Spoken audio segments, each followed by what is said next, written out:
E nesse embate de algumas ideias, isso foi se aproximando com a visão de tentar construir um plano de gestão moderno, eficiente, transformador. E isso tudo foi progredindo até chegar em nomes. O meu nome para a presidência da diretoria, o nome do outro para o Conselho Deliberativo. Agora, é claro que o que coloca um alicerce positivo nisso é um grupo técnico dessa frente de conselheiros, que são 8 grupos, aproximadamente, somado aos vitalícios independentes que estão apoiando e de forma crescente, nós vamos estimar em coisa de 140, 145 conselheiros.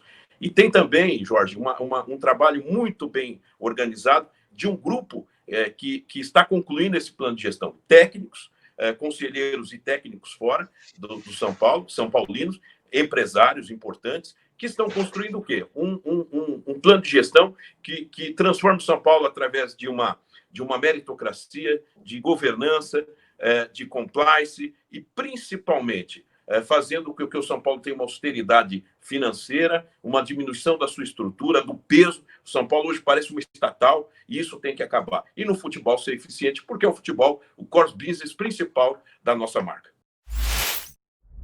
Essa frase é boa. São Paulo hoje parece uma estatal e isso tem que acabar. Você pode falar um pouquinho mais, explicar para a gente como é que você imagina isso? Então, Jorge, nós temos que primeiro temos já uma radiografia, mas nós temos que trabalhar em cada setor do São Paulo. O São Paulo, como você sabe, tem uma dívida altíssima, frutos de, eu não vou individualizar erros, mas erros do sistema de gerenciamento da gestão, onde você tem hoje uma matéria do Rodrigo Capello, que é um especialista na área financeira, mostra um investimento do futebol que não trouxe nem resultado financeiro e nem esportivo. Quiçá ainda consiga nesse ano, se o futebol retomar, alguma alegria esportiva. E essa não é uma crítica pessoal a A, B ou C, é uma crítica da gestão. Portanto, o que nós identificamos? Que a máquina administrativa do São Paulo tem que ser mais eficiente, tem que buscar resultado. E para isso você tem que ter plano de metas, tal qual você na tua empresa, eu na minha empresa. Se você não chega num número pactuado pela necessidade orçamentária, você vai ter que ser, no mínimo, questionado e depois, sim, trocado, se for o caso. Então, São Paulo precisa. Quando eu falo que parece uma estatal, é que ele está muito inchado, com muita gente e com pouca eficiência. Portanto, ele merece uma revisão total da sua estrutura administrativa e também dos seus métodos. E, para isso, Jorge, nós precisamos ter inteligências.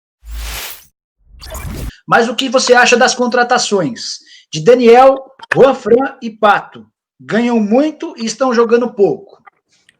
Toda contratação, Jorge, ela tem que aliar a qualidade técnica indiscutível de um Daniel Alves, por exemplo, de um Pato, por exemplo, mas também aliar a condição financeira que suporta um salário como esse. E também avaliar o ativo, o legado que fica para o São Paulo. Quando você investe num jogador jovem, esse legado ele é esportivo e também financeiro, porque você pode transacionar como um ativo seu. Um jogador de mais idade, ele traz o benefício técnico. É discutível que o Pato e o Daniel, o Juanfran também, são jogadores diferenciados. Mas a grande questão que precisa ser colocada é a responsabilidade. Onde está o dinheiro? Cadê a receita?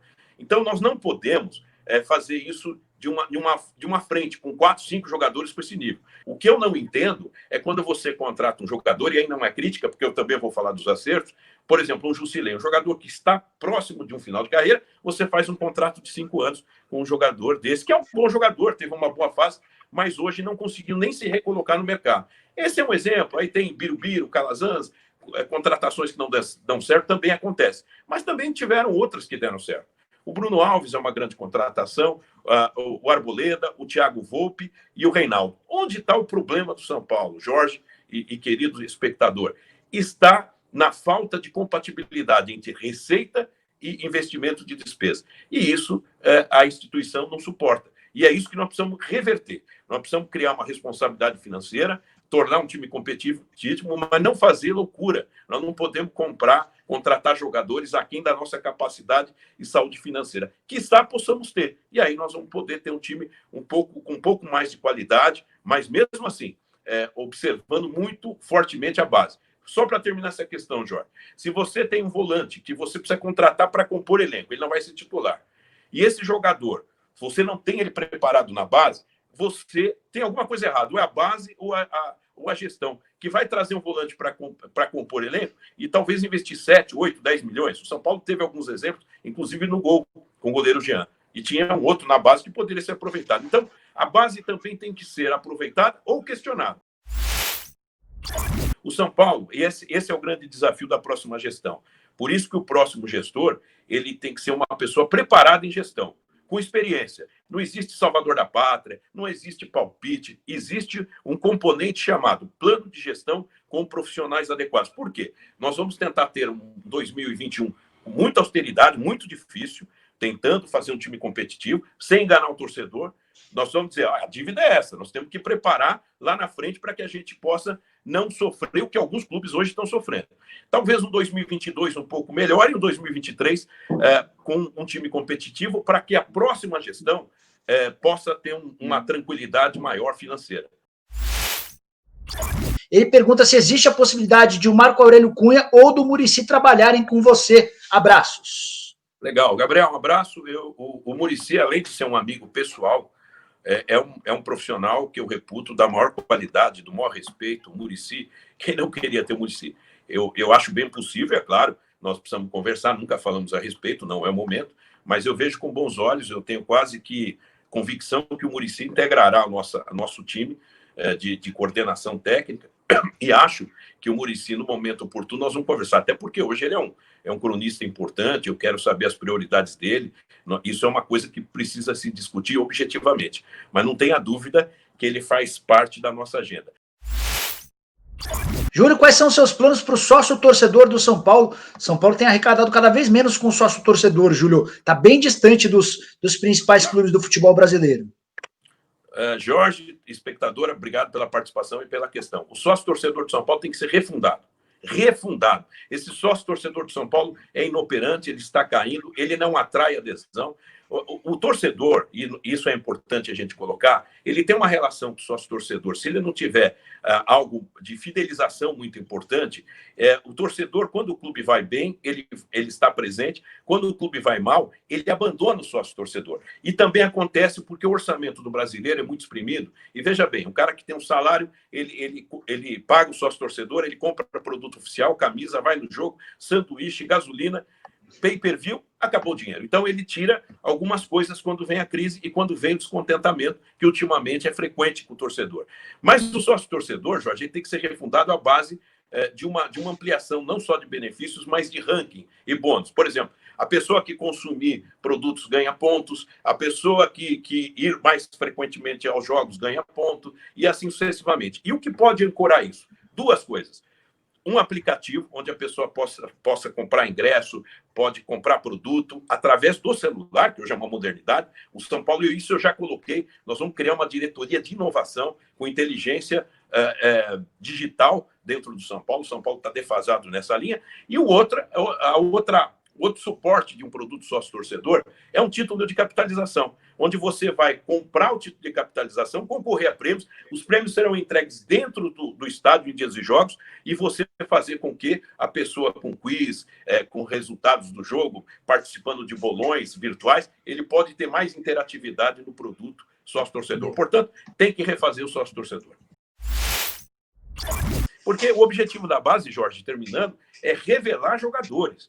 Ganhar título é importante, nós queremos ganhar a Copa São Paulo, tá? Mas prioritariamente renovar jogadores. Não adianta você ganhar 2, 3 Copas São Paulo e, por exemplo, o Militão ter ido embora, o David Neres ter ido embora. Então, nós precisamos reverter esse círculo vicioso. Passa por legislação, mas passa por uma proatividade dos profissionais de uma gestão inteligente na base, com um pouco mais afinco na tecnologia e na antecipação da revelação do talento do diferenciado.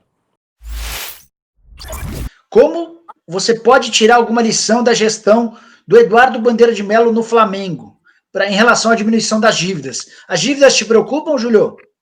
Preocupam muito. E nós sabemos que o Bandeira fez, aliás, eu tive uma conversa com ele há 15 dias, foi uma conversa muito boa, porque foi uma experiência importante. Claro que ninguém vai acabar com a dívida, não dá para se acabar com uma dívida com um mandato de 3 anos.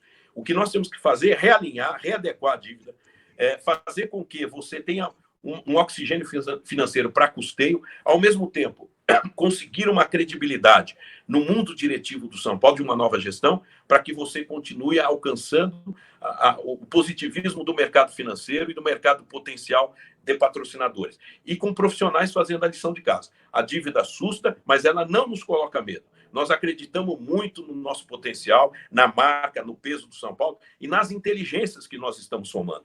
Depois eu vou dar nomes aqui. Os nossos coordenadores de trabalho, que estão há 2 anos em cima disso, estão trabalhando fortemente para que a gente consiga avançar. Se eu for lembrado com esses companheiros que nós preparamos um São Paulo diferente, onde nós estamos num filme de terror, e depois vamos passar por um drama, e depois vamos passar por uma comédia, e depois vamos passar por um filme de aventura e de felicidade, nós vamos já estarmos contentes, porque o São Paulo precisa ter uma verdade com o torcedor. Olha, torcedor, a situação é essa. Se nós não formos responsáveis, nós podemos ser co-irmãos que estão com muita dificuldade. Não chegamos lá, mas podemos chegar. O São Paulo hoje vive qual desses estágios? É um filme de terror, Júlio? É um filme de terror. O São Paulo hoje é um filme de terror, não está ainda nos respiradores na UTI, mas ele está numa semi-UTI. Então, o São Paulo precisa... Por que agravou isso? A situação já era ruim. Com o pós-coronavírus, o que vai ser do futebol no Brasil, no mundo? Ninguém sabe. Quem falar alguma coisa aqui que vai ser assim, assado, está mentindo ou errando, nem sem intenção de mentir. Então, nós temos que ser responsáveis, nós temos que tirar o São Paulo dessa semi-UTI, isso leva tempo. Falamos agora do sócio-torcedor. Como é que você muda um sócio-torcedor de um dia para o outro? O importante é se a gestão tivesse já tentando preparar esse projeto. O que você acha? O que você acha dos diretores atuais, Lugano, Raí e Alexandre Pássaro? Pretende manter algum deles? Jorge, eu sempre preservo as pessoas, os profissionais, acho que são profissionais que trabalham com seriedade, mas é muito difícil avaliar agora. Eu prefiro dizer que a avaliação de um executivo, de um profissional, ele deve terminar a sua obra. Então, nós vamos esperar dezembro, onde vai pontuar bastante o custo-benefício das ações, o que gerou de despesa, de investimento essa área e o que ela trouxe de ativo financeiro ou conquista esportiva. Quando você fecha essas contas, você tem uma avaliação. Mas eu não teceria nenhuma opinião a respeito das pessoas, de nenhuma pessoa agora, eu seria prematuro. Nós temos que esperar dezembro, avaliar com serenidade, com profissionalismo. São pessoas que eu não tenho nada de forma negativa a colocar. Sobre o Raí, é um grande ídolo da nossa história, uma pessoa correta, uma pessoa séria. Mas como nós temos que ter uma visão profissional, a avaliação será exatamente essa. Custo-benefício esportivo e principalmente legado de conquista versus ativo financeiro para o clube. O João permite a gente, Júlio, debater bastante sobre o marketing do São Paulo, que já foi referência no futebol brasileiro, mas, de acordo com levantamentos recentes baseados no balanço, São Paulo fatura muito menos do que vários outros clubes hoje, Júlio. São Paulo tem só o 9º faturamento no que diz respeito à publicidade e propaganda. Como é que você vê o momento do São Paulo? Responde ao João, por favor. Olha, João, eu fico muito à vontade para responder, porque nós fizemos um trabalho no marketing, quando nós assumimos, numa situação um pouco parecida com a de hoje. O mercado não estava comprador, esse está agora pior, né, por causa da crise. Mas nós estávamos numa situação de transformar o marketing. O Marcelo Portugal Gouveia me chamou e falou, você tem liberdade. Nós fizemos alguns movimentos. Criamos o GESP, Grupo de Executivos São Paulinos, que tinha em comum o quê? Know-how no que fazia o Amor ao São Paulo. Foi a consultoria melhor, porque ela foi gratuita com grande resultado. E começamos a trabalhar, porque eu entendo, Jorge, que o marketing ele tem que ter uma ação comercial de venda e uma ação institucional de embalar o produto para venda. Então, ele tem que ser uma máquina que todo dia ele tem que criar situações. E nós fizemos isso. Você mesmo falou da loja, a mega loja que a Reebok construiu, de 720 metros quadrados, foi uma referência do Morumbi Concept Hall, e foi com a Reebok. E aí vendemos gramas, camisas comemorativas, a rede da conquista do título. Fizemos o São Paulo itinerante, que andou pelo Brasil todo. Fizemos também o São Paulo social, de responsabilidade social, está atraindo um trabalho forte com as mulheres. Enfim, nós atacamos em todas as áreas, independente das conquistas. Claro que conquista de título ajuda, mas quando nós assumimos, o São Paulo nem na Libertadores estava, já fazia um tempo. Então, nós assumimos, criamos condições mercadológicas, credibilidade junto ao mercado, porque não é só vender, é você criar um produto. Eu escrevi esse livro, Jorge, que é o Transformando Grama em Ouro, que acabou as 2 edições, E ele monta aqui cases interessantes. Nós fizemos o batismo tricolor e tinha muito produto. Fizemos um contrato com a Warner maravilhoso. Infelizmente foi interrompido. Eu não vou nem discutir as razões, mas interromperam. Eu fui contra, até hoje eu não entendo, porque aquilo foi um ápice da nossa vida, com o Pernalonga vestindo a camisa, eu tive que defender isso para o personagem pôr a camisa do clube. Por que eu estou falando tudo isso? Porque quem fez pode fazer de novo. Claro, eu não estarei no marketing, mas eu trarei os melhores profissionais do mercado, pode escrever, na área de vendas e na área institucional. E com uma boa comunicação adequada, um bom sócio-torcedor, nós vamos começar a ter essa credibilidade junto ao mercado. Agora, é claro, o mercado não estará comprador, então não adianta eu prometer, vou chegar com patrocinador, não. O mercado não estará comprador, principalmente pós-crise. Mas se você tiver inteligência, equipe de trabalho, você consegue, com a credibilidade, mostrar para o mercado que o São Paulo mudou e que o marketing é muito mais proativo e profissional. O marketing do São Paulo hoje é bom ou ruim? Não pode ser bom. Ele é ruim e não é culpa de pessoas, não. Mas ele não tem conseguido desenvolver o trabalho que nós precisamos fazer. Como nós vamos discutir sociedade anônima, investidor, se o São Paulo não tem saúde financeira? Eu não vou pôr o São Paulo na mesa hoje para um investidor se aproveitar da nossa fragilidade financeira. Nós temos que reverter. Criar a saúde financeira, uma reorganização dos nossos números, para que depois, um dia, se vier a acontecer, discutir sem abrir mão da soberania da gestão feita pelos sócios do São Paulo, que são os donos do São Paulo. Então, eu vejo isso com muita tranquilidade. Eu não sou retrógrado a dizer que esse sistema que está aí, que é um sistema associativo, trouxe tantas glórias à comunidade são paulina. Ele é competente e ele pode retornar a viver essas glórias do passado. Caso eleito, quais seriam as primeiras medidas práticas mais urgentes para o São Paulo não afundar numa crise? A primeira é uma revisão total de conceitos e de postura. Dar exemplo. O presidente tem que chegar às 8 da manhã e sair às 10 da noite.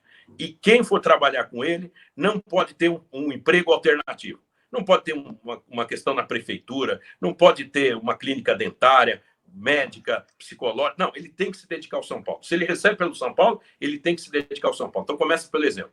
E no primeiro dia, nós vamos assinar atos de compliance, normas de compliance, porque isso traz credibilidade ao mercado. E se tudo der certo, Jorge, nós vamos anunciar um Dream Team, um time de referências em cada área. Nós vamos anunciar por quê? Porque o mercado vai dizer, o São Paulo está diferente. Não no exemplo só, mas com pessoas. E nós vamos fazer isso no dia seguinte. Por quê? Porque nós já temos conversado inúmeras pessoas e os projetos estão em andamento. Queremos continuar com o Fernando Diniz, já declarei. O São Paulo precisa de parar de ficar trocando de técnico. Isso descaracteriza a filosofia de jogo, de pensamento, até em razão de aproveitamento da base. Então, o Fernando Diniz tem todo o nosso apoio para que ele continue, que consiga ter um longo prazo do seu trabalho. E aí sim, nós vamos ter em cada área, Jorge, eu não poderia nunca falar agora, mas em cada área, na área médica, na área esportiva, na área de gestão, na área de marketing, nomes muito importantes que vão dar uma cara ao São Paulo e um alento até para quem está vendo e pagar uma conta lá na frente, que o São Paulo está caminhando por uma profissionalização eficiente e definitiva. Qual a sua opinião da gestão do Aidar? Nos meus 40 anos, nunca ouvi tantos escândalos como existem hoje em dia. Ela foi uma gestão confusa, que nos decepcionou também, mas ela tinha muita esperança, porque ele foi um grande presidente quando tinha os menudos do Morumbi, e o Juvenal Juvencio era o diretor de futebol, e ele fez uma grande gestão. Depois ele foi no Clube dos Três, fez uma revolução do futebol. Tinha todas as credenciais, acreditamos. A confusão da sua gestão não deixou as grandes obras que ele fez no passado serem repetidas no presente. E já no passado agora. Você pensa em ter o Rogério Ceni um dia no São Paulo? É outro que é um grande amigo, é um grande São Paulino, um ídolo, etc. Mas ele está fazendo um grande trabalho em Fortaleza. Eu acho que quando ele chegou no São Paulo, houve uma precipitação dele e da diretoria em contratar, queimaram etapas. Veja bem, o Muricy foi um grande técnico, foi auxiliar do Tele, teve um caminho, e o Rogério retomou esse caminho no Fortaleza, está fazendo um grande trabalho, realmente pode voltar um dia, mas eu repito, o momento é do Fernando Diniz, o Fernando Diniz vai ter toda a tranquilidade, longevidade, no que depender de todos nós. Claro que o futebol é dinâmico, às vezes tem um problema, etc. Mas o Fernando Diniz, eu gosto muito da convicção dele, da filosofia dele, da seriedade dele, e nós vamos apoiá-lo muito. O Fernando Diniz vai dar continuidade ao trabalho. E o Abílio Diniz? Achei que ele iria ajudar mais. O Abílio pode estar nesse pacotão que você anunciou, de pessoas próximas, de pessoas que vão ajudar? O São Paulo nunca faturou tão pouco com o estádio como foi na temporada passada. A cada ano, já faz 10 anos, essa receita vai diminuindo, cada vez menos shows. Como é que você vê hoje o momento do Morumbi como uma unidade de negócio? E o que fazer para ela ser mais rentável, além da pergunta do Nildo sobre a possibilidade de reformar e tudo mais? Vamos começar pela possibilidade de reformar. Se não tiver um dinheiro vindo da iniciativa privada, não tem reforma, modernização, você não pode enganar as pessoas. Porque se o São Paulo tem uma dívida dessa, como é que você vai reinventar o Morumbi, modernizar o Morumbi? Agora, se tiver um projeto com apoio da iniciativa privada, ele será bem-vindo. As inteligências serão colocadas para tentar buscar isso. Agora, assumir que a própria gestão fará obras, etc., não. O que acontece, Jorge, você apontou bem, o Morumbi ele foi uma unidade superavitária de negócio e muito com boas receitas. Tem dois adventos que aconteceram. Novas arenas, eu considero mais o Allianz Parque, que é uma arena mais competitiva para show, né? Com uma filosofia até de um concessionário que usa os seus direitos, né? O clube praticamente só faz jogos lá quando tem uma janela no calendário, que é uma outra concepção, e também como dizer, uma filosofia que mudou. O São Paulo hoje precisa criar eventos, não é só colocar as unidades de negócio. Nós fizemos o Morumbi Concept Hall, ele existe lá, mas você precisa criar eventos. O São Paulo precisa ser o sedutor de empresários para fazer eventos. Lançamentos de automóveis, de produtos, empresas, conferências, nós temos que fazer isso. O São Paulo perdeu esse DNA de realizar com ousadia e eficiência. Vai voltar. O Kaká está sendo sondado para ter algum cargo ou alguma atividade no departamento de futebol do São Paulo? Não, eu não sei. Eu tive com o Kaká outro dia, nós conversamos. Ele é uma pessoa incrível, está fazendo estágio no São Paulo, está se preparando. É um nome importante que também nós não deixamos de avaliar. Mas ele está fazendo exatamente o trabalho de se preparar. Eu acho que esse é o caminho dele. É um cara que tem uma identificação muito grande com o São Paulo. Eu não acho que ele teria que ser o número 1 de uma área de futebol, até porque a gente também tem que preservar o ídolo. E a gente sabe que, às vezes, o ídolo entra na área de futebol muito grande e sai menor do que entrou, né? Porque o futebol é sazonal, você ganha um título, você é herói, você perdeu no seguinte, você não presta mais. Mas ele tem, sim, condição de ajudar muito e de dar grandes contribuições. Está se preparando. E nós estamos conversando, sim, porque as grandes inteligências estarão à disposição do São Paulo.